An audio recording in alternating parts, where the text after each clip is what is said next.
Ngithanda ukukhuluma nomuntu odlula ebunzimeni, ofuna ubuso baNkulunkulu kodwa ongamboni uNkulunkulu. Noma ngabe ekhuleka uNkulunkulu akamboni, noma ngabe ethi esontweni uNkulunkulu akamboni, noma ngabe uzama ukusondela kubantu kungathi kubantu akaphilile kahle, khona into errong ngaye, bambalekela. Noma ezama ukutexta abantu abamphenduli, bambuka njengesicefe. Umuntu ozwa kubuhlungu emoyeni wakhe nenyama yakhe esindwayo, umuntu ongakwazi ukulala ubuthongo, nomuntu othi sabathe uyacabanga kuvuka iy'nsizwa, ongathi umthwalo wonke uphezu kwakhe, nabantu bakubo abasamnaki, noma hlasimpe abangani abasamnaki, noma umuntu-ke othi go through ngenxa ye-pain adlula kuyona from omunye umuntu amzwise yona, noma hlasimpe-ke noma ngaba yiluphi uhlobo lokuhlupheka, but okhulekayo ufuna uNkulunkulu kodwa lobu buhlungu sabathe akadluli kubona. Sisemhlabeni, njengoba sisemhlabeni kunzima. Ngiyababona abantu abayibiza ngama-psychologist, psychiatrist, odokotela bomqondo, noma hlasimpe abayibiza ngama-life coaches, abantu othi uma kubona bekunikeze amagama amnandi for you to feel better. I'm not here to make you feel better, but I'm here to tell you the truth. La emhlabeni akekho umuntu ozoyinqoba lempilo in terms of ukuthola i-comfort, ukuthola impilo e-perfect, ukuthola izinto ayifunayo, ngoba the way lo mhlaba odesignwe ngayo uNkulunkulu, it's a space whereby ngeke ukwazi ukuthola ukuphila ngaphandle kukaNkulunkulu. For you ukuthi ube right, you have to make it your baby ukufuna ubuso bukaNkulunkulu, ukuze uzokwazi ukuthola i-covering kaNkulunkulu, ukuze uzokwazi ukuphila. If i-covering kaNkulunkulu ingekho kuwe, you feel all kind of emotions, all sorts of pains. You feel exposed to izinto ezibuhlungu left and right. So if uzizwa unjalo, udinga isigqoko. Do you know ukuthi mawuphethe umbrella mekunetha, as much as ingashaya kakhulu, kodwa i-umbrella izokwenza sure ukuthi ikhanda lakho ingeke likwazi ukulimala, and omunye umzimba wakho lo uzokwazi ukunethwa. Ungamata kwezinye indawo kodwa ngeze kufane nokuthi i-umbrella bongenayo.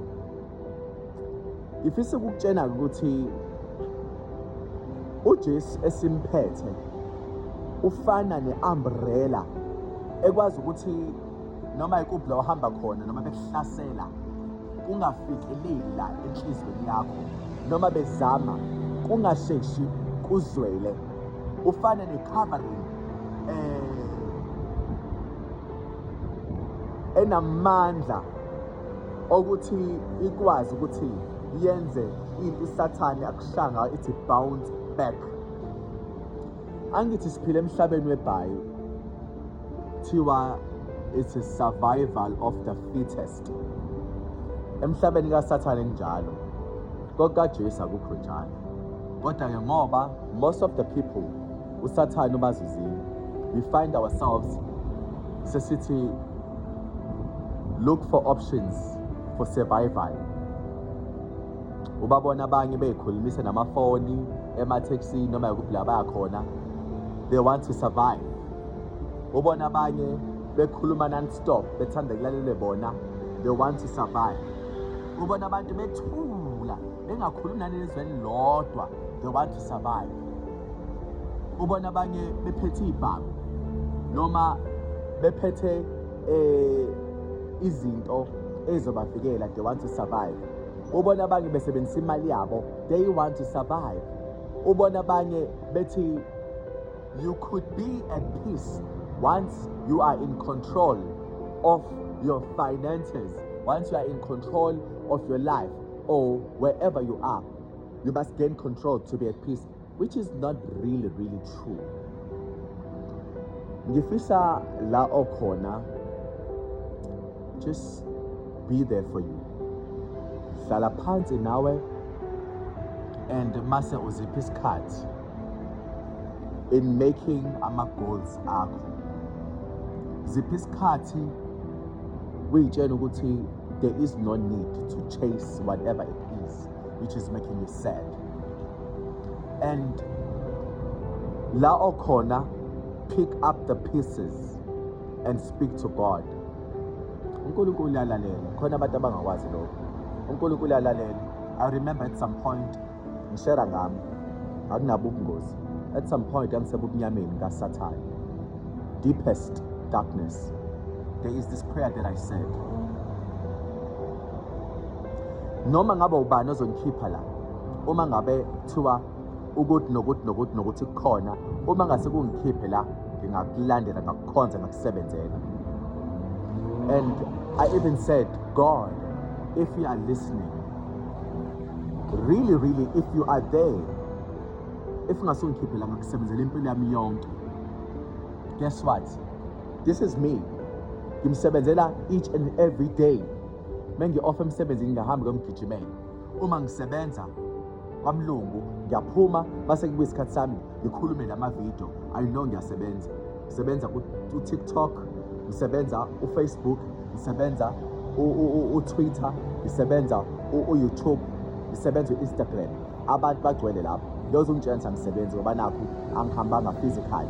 Because bakhona abantu abaningi asebesebenzisa amafoni abo namakhompyutha abo ukuze bebuke imisebenzi kaNkulunkulu. I'm sure each and every day i-target yakho uNkulunkulu ngami uyayireacha. So isitha singabe siyadlala mesifuna ukungibamba sisamsebenzi. I'm not bragging. I'm proving into engayitshela uNkulunkulu ngathi uNkulunkulu uma ngase ungisindise la ngikhona ngakusebenzela impilo yami yonke, which is something owesifazane ayisho ekhala ethempelini. Ngiphi indodana leyo zongipha wona ngizokunikeza yona kube yakho. Wamnikeza ngempela uNkulunkulu loyo wamboyo yondla indodana isikhathana esithize waswayikise ethempelini, yaseve ethempelini, yazi yandala bomprofeti omkhulu kakhulu. Qonda ukuthi I made that decision deep down. Now you have to convince God. Ask him ukuthi if it's possible, uyinikela kuyena in his service, ngeke yini avuma ukukhipha lawo khona. This is God we're talking about.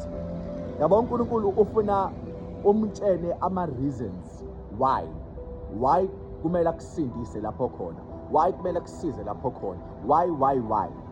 Obviously uNkulunkulu engakusiza, but those reasons you are making kuNkulunkulu iwona azokukhumbuza that you have made a covenant noNkulunkulu ukuthi ukuze akukhiphe uzomenzelani.